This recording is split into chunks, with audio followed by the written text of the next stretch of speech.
It's optimized to operate in the vacuum of space, and it's going to be responsible for delivering Bangabandhu Sat-1 into its targeted geostationary transfer orbit. Now at the very, very top of that rocket, that nose cone that you see there is called our payload fairing, and inside of it, Bangabandhu Satellite-1. The fairing is what protects the satellite from aerothermal heating and contamination as we travel through the Earth's atmosphere. But once we get into the vacuum of space, we jettison it, it'll separate from the rocket and fall back down to Earth. Now, if you've been watching our rockets for a while, you notice that Falcon 9 looks visibly different today.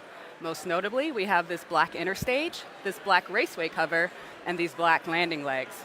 This is the color of our improved thermal protection system materials, or TPS as we call it, and it doesn't require painting. The new thermal protection material is a highly flame-resistant felt, which we expect to be more rapidly reusable than the cork that we previously used. Now, all these changes reflect our ongoing efforts to build not just reusable rockets, but rockets that are rapidly reusable. Eventually, we hope that rocket launches will become like commercial airplanes, where the rockets can be flown over and over again with minimal refurbishments in between. We'll talk more about the Block 5 upgrades later in the webcast, but with just a few minutes left before liftoff, let's get a status update. Hi, I'm Michael Hammersley, a materials engineer in our avionics department, and I'll be bringing you status updates on the vehicle. Falcon 9 rolled out to the pad with the Bangabandhu Satellite-1 payload last night at about 8 p.m. local time, and it went vertical at roughly 8:08 a.m. local time this morning. We went through the launch director's go, no-go poll, held at about T-minus 2 hours, and we're currently working no issues on the vehicle. One of the several changes to Block 5 is in how we load propellants. We use a liquid kerosene fuel called RP1, and our oxidizer is liquid oxygen. Now, instead of starting with our fuel load at T-minus 70 minutes, we began loading both RP1 and liquid oxygen onto the first stage at T-minus 35 minutes. At the same time, we started loading RP1 onto the second stage. So the first stage is going to be continuing its fill just until a couple minutes before launch. It's at about 80% full of RP1 and, 85% full of RP1 and about 80% of liquid oxygen. The second stage does its propellant loading sequentially. So its RP1 load is actually complete. That was finishing up at about T-minus 22 minutes. And the liquid oxygen load began just a few moments ago, and it's at about 15% loaded at the moment. We pressurize the tanks with helium. Those are at just under 100%. We'll slowly be trickling in additional helium. Those hold the pressure in the tanks when we're emptying the tanks of fuel during ascent. We're also planning on recovering the first stage of today's Falcon 9. The drone ship, Of Course I Still Love You, is currently holding position 340 nautical miles southeast of Kennedy Space Center. And after stage separation around T+3.5 minutes or so, or 2.5 minutes or so, excuse me, we should be bringing you live coverage on its way back down. All told, vehicle's healthy at the moment. Payload's also healthy, and the range is a go.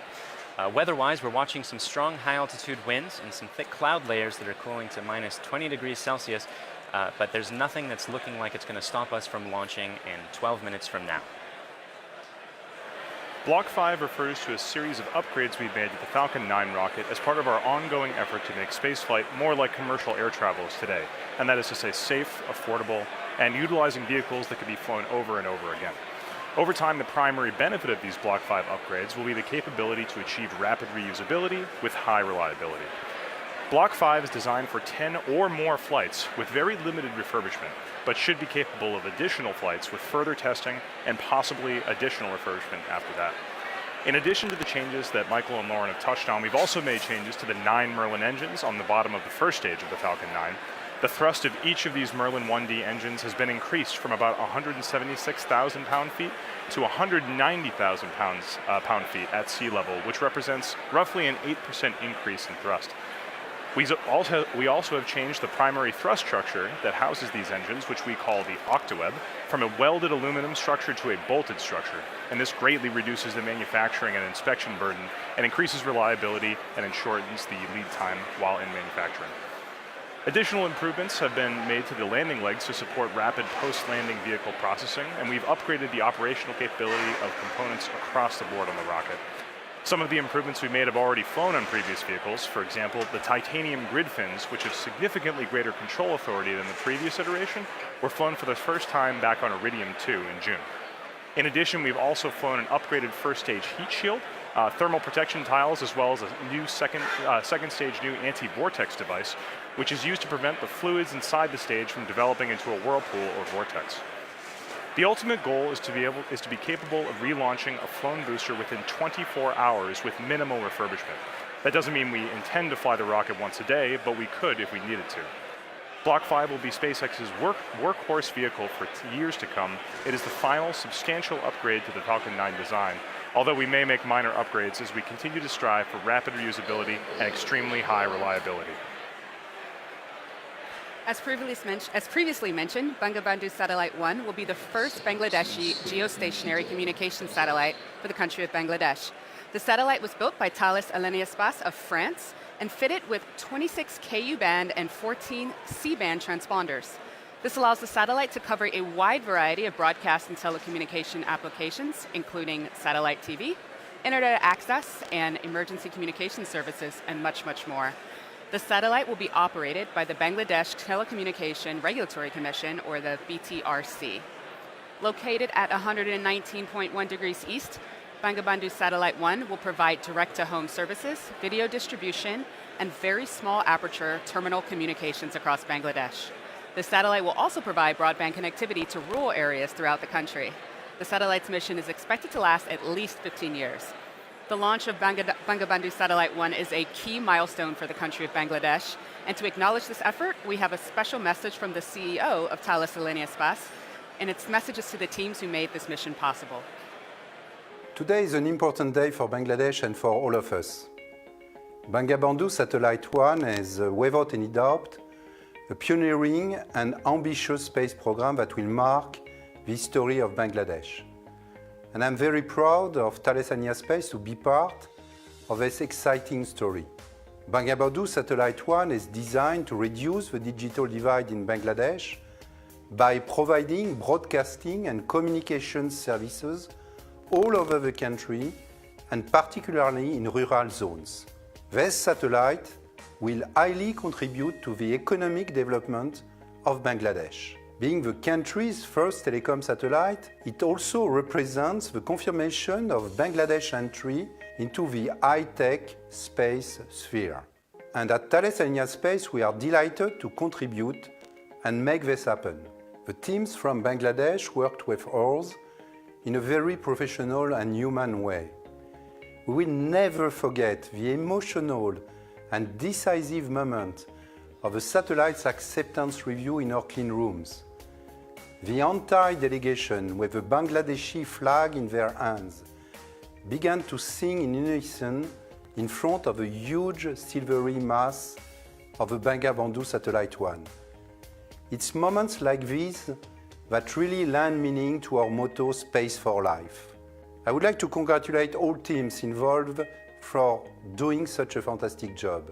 Thales Alenia Space teams for their large contribution and for having delivered the satellite on time, Spectra, our efficient satellite ground segment partner in Bangladesh, and SPI team for the close cooperation with our teams along the program. Finally, I would like to warmly thank BTRC for entrusting us with the first satellite. From beginning to end, you can count on Thales Alenia Space. Joy Bangabandhu, joy Bangladesh. We're now at about T minus 6 minutes and 30 seconds, and at this point, stage 1 and stage 2 are just about fully loaded with almost 1 million pounds of kerosene fuel and liquid oxygen. The second stage is 100% full of RP1 and about 85% full of liquid oxygen. The first stage is just under 100% of RP1 and at about 98% of liquid oxygen. We'll continue topping both stages off until about T minus 2 minutes to keep the propellants as cold and therefore as dense as possible. That way we can fit as much propellant onto the vehicle to loft the satellite this afternoon. Around the T minus 7 minute mark, we began our engine chill procedure. The propellants are much colder than the engines, and so it's important to get the engines to the correct temperature by slowly flowing propellant through them before ignition. Liquid oxygen in particular is so much colder that it would turn into a gas upon first contact, which would be a pretty hard start for the engine. The next major activities, the strong back, that's the white structure right next to Falcon 9 there, will open and slightly retract away from the rocket. It will fully recline as soon as Falcon 9 leaves the pad. At T-minus 3 minutes, we'll be performing an engine wiggle. That's double checking to make sure that the thrust vector control system is working properly. That's the system that allows the engines to steer Falcon 9 during ascent. At T-minus 60 seconds, you'll hear that Falcon 9 is in startup mode, which means that the rocket's internal flight computers have taken over the countdown. One more interesting change for this mission in particular relates to how we're using the Merlin engines. In Block 4, the engines were used with a constant chamber pressure. Because engine thrust depends on both chamber pressure and external atmospheric pressure, the engine thrust would slowly increase by up to 10 or 15,000 pounds per engine during ascent. The difference here is that for Block 5, we'll be maintaining a constant thrust of 190,000 pound force until cutoff, which means that we'll be slowly decreasing the engine's chamber pressures over time in order to compensate for the decreasing atmospheric pressure during that ascent.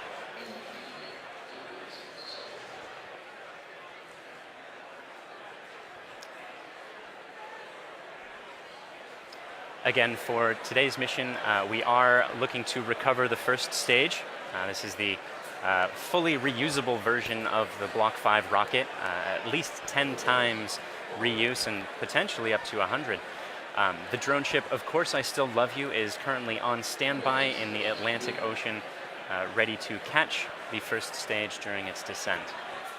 Bangabandhu Satellite-1 is currently looking pretty healthy. Are entirely healthy, and we're excited to get that into its geostationary transfer orbit. The range is currently go, and the weather is also still looking good enough for us to launch today. At this point, we're just outside of T-minus 3 minutes, so let's listen in to the last few minutes of terminal count.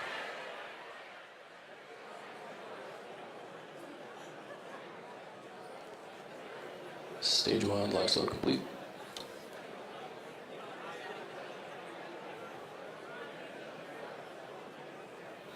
Bleed verification. Strong back lower complete, 88.5 degrees.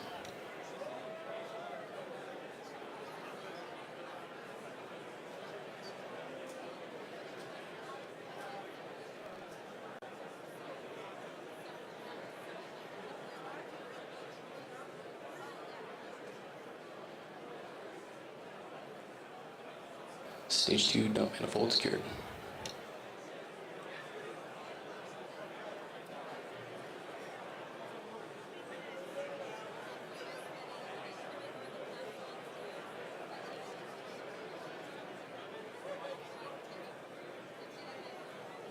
Stage 2 locks throttle on back.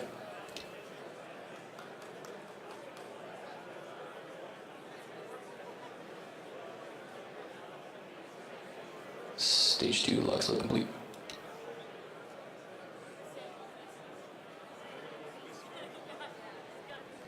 Falcon 9 is on internal power.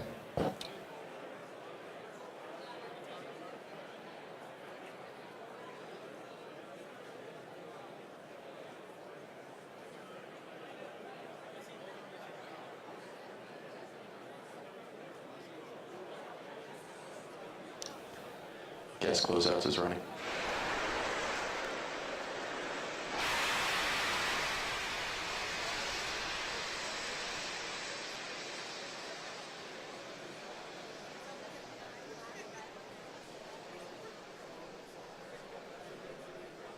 M1D fuel bleed complete.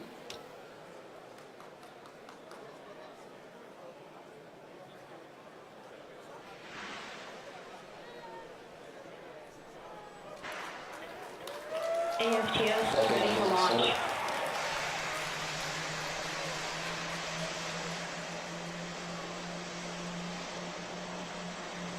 Over the countdown, we've had a launch abort sequence start.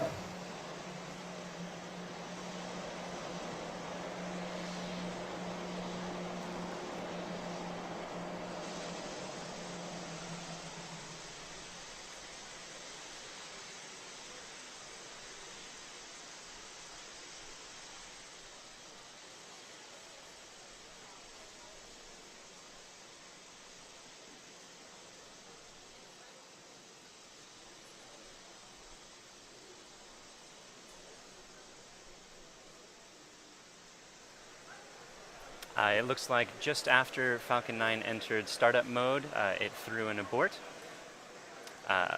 We're currently looking into a little more details to see if we're able to continue today's mission. If not, we'll be using our backup day tomorrow at about the same time.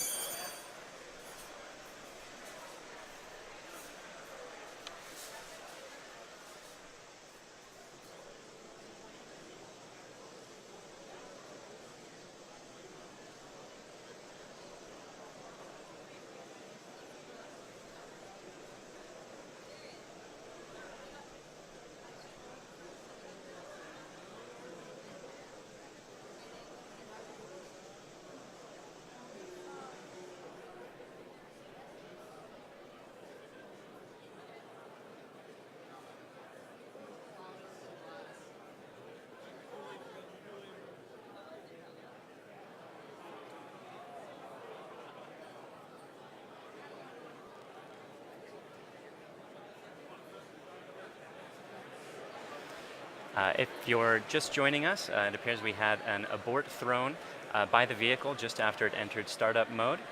These abort sequences are important to make sure that the Falcon 9 is in its best shape in time for any launch. So we're much happier to take those aborts beforehand rather than continue when there's any risk to the vehicle. If we have to go tomorrow, we'll be checking to see exactly what was happening that threw the abort today. The backup launch window opens tomorrow at 4:14 p.m. Eastern Time, or 8:14 Universal Coordinated Time, and closes at 6:21 p.m. Eastern Standard Time, or Eastern Daylight Time, or 10:21 Universal Coordinated Time.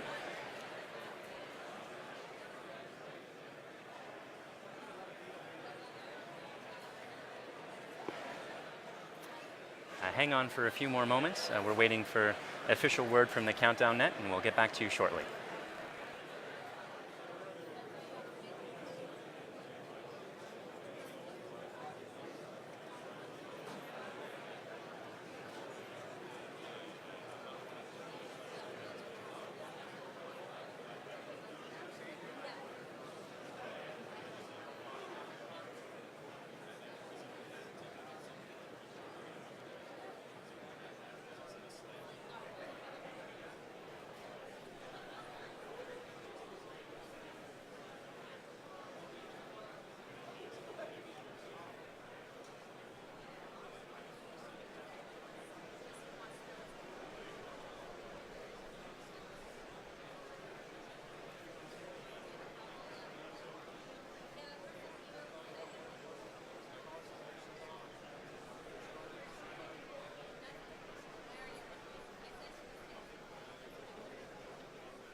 Again, if you're just joining us, we had an abort just before our predicted launch time of 5:47 p.m. Eastern Time. These are an important part of making sure that the vehicle is healthy for launch. At this time, we are currently looking to discover the cause of the abort.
We're still looking to discover the cause of the abort that Falcon 9 threw just inside T-minus 1 minute. Because so many systems respond in abort, they change to a safe state. It takes us several minutes to understand the generally single cause of that abort. The team is actively scrubbing the telemetry log as we speak.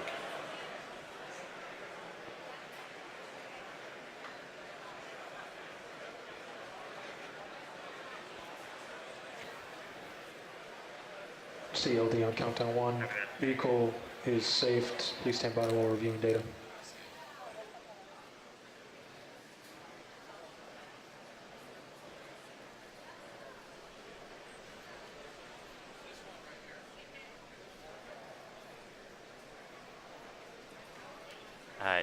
You just heard on the countdown net. We're still reviewing the data to see if we're able to determine the cause of that abort.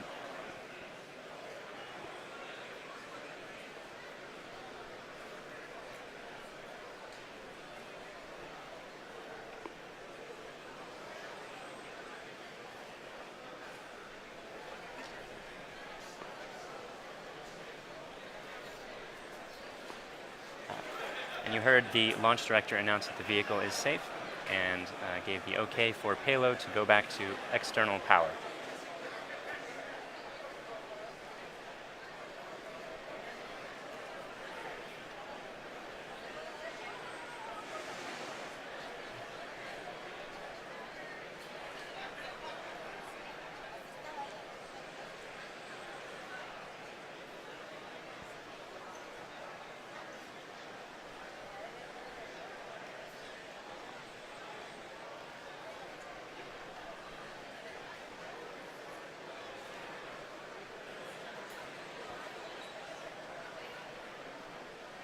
So we're still reviewing those telemetry logs. We're not yet scrubbed for the day.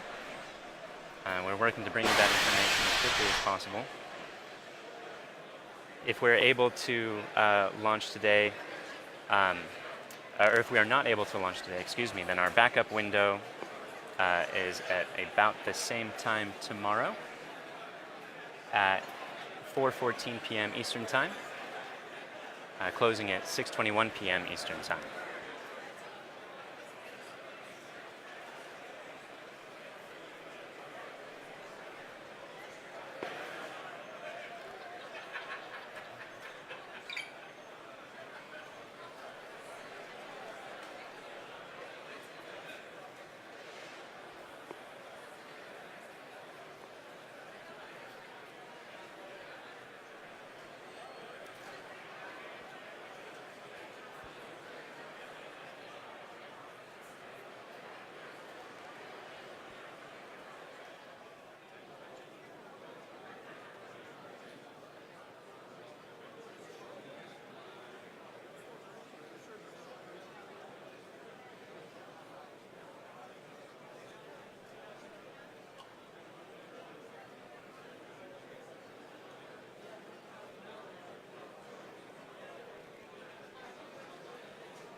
We are still continuing to look at the data to determine if we can understand the cause of this afternoon's abort.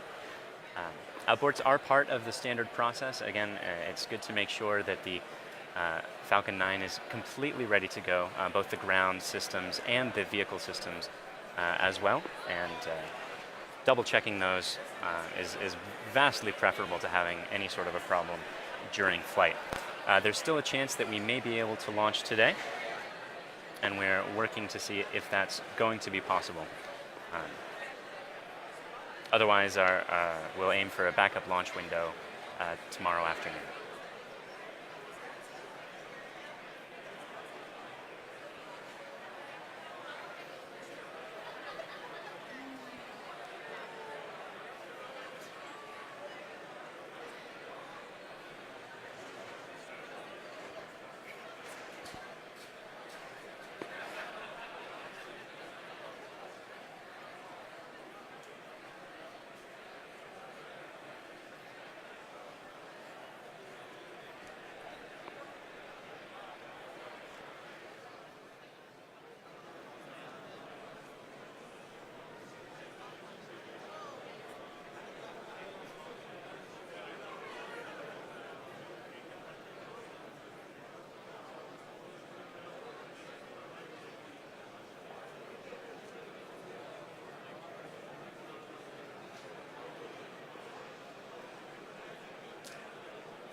If you're just joining us, we had an abort at the very final stages of countdown within 1 minute for a launch time of 5:47 p.m. Eastern Time.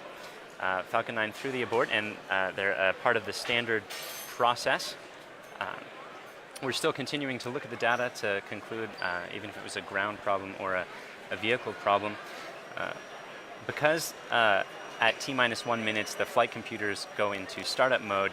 The process of understanding that abort is a little more difficult than at other times in the countdown. So we're reviewing those telemetry logs to make sure that we're understanding it. There is still a chance that we can make it work for today's window, and we're currently exploring if that's a possibility.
And if you're just joining us, you can see that it's a T-minus 15-minute clock at the moment in a yellow state, which means we're in a hold state. We threw an abort at just inside of T-minus 1 minute as Falcon 9 had taken control of the countdown. Those aborts are part of the standard process to make sure that everything is working just as we're expecting. Much better to have those sorts of signals on the ground rather than any time during ascent.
SCLD on countdown and officially scrubbed for today, preparing for a 24-hour recycle.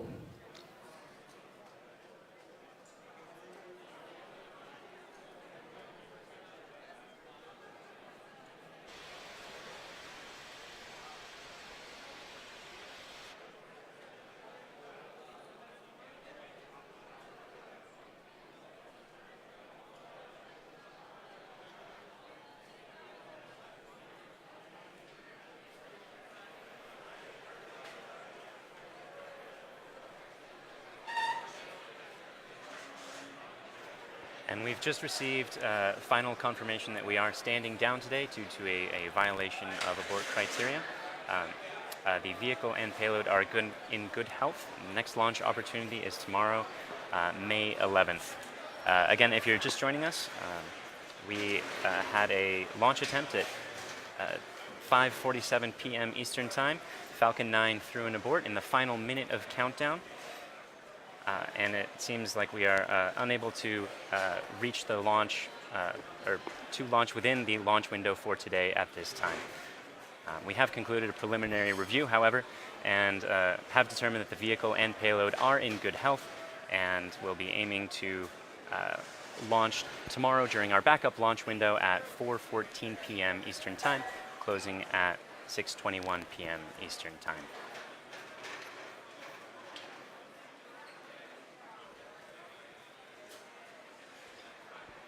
At this point, we'll conclude the webcast. Thank you again for joining us, and we hope to see you for tomorrow's launch attempt at, again, 4:14 p.m. Eastern Time. Thank you again.